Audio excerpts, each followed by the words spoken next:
D'abord, il s'agit de participer à un atelier de restitution d'une étude qui a porté sur la cartographie des structures de recherche et des think tanks, on va dire, de production du savoir au Maroc. C'est une recherche qui est menée par le centre de recherche relevant de HEM, soutenue par l'Union européenne. Alors, l'objet de cette rencontre, c'est d'une part présenter les lignes directrices générales de l'étude qui n'est pas encore finalisée parce qu'elle comporte un certain nombre de recommandations et deuxièmement, évidemment, avec l'interactivité de l'interaction avec l'assistance et en troisième lieu,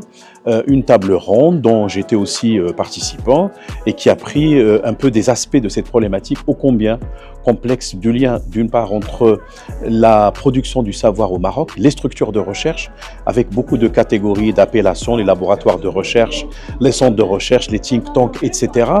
Mais aussi la participation citoyenne et plus particulièrement l'impact au niveau des politiques publiques. Il y a eu un débat très riche avec des questions fondamentales, des présentations très intéressantes et le constat général, c'est qu'il y a pas mal de lacunes à combler et notamment renforcer, resserrer le lien entre la production des savoirs multiples, et notamment on a mis l'accent sur les sciences sociales, sur leur appropriation par le bas, c'est-à-dire par les citoyens, mais également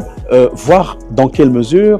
toute cette production pourrait contribuer à alimenter en amont et en aval les politiques publiques, pas seulement sectorielles, mais transversales.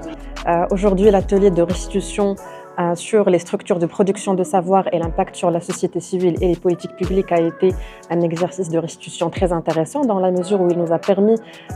d'évaluer ou encore de décomposer un peu ce qu'on veut dire par la typologie justement de ces structures de production de savoir, à savoir les associations, les centres de recherche notamment affiliés aux universités, mais aussi les think tanks. Et donc le challenge c'était aussi de voir comment en fait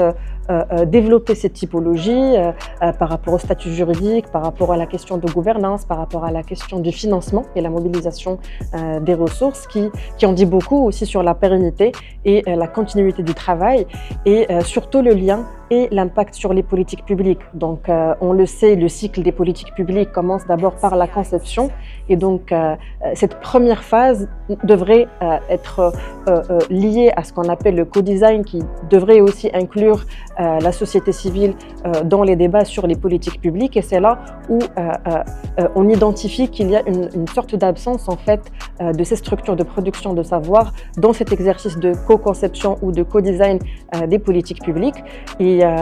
l'objectif aussi de cet atelier de restitution était de voir comment en fait monter en compétence, comment outiller et permettre à ces structures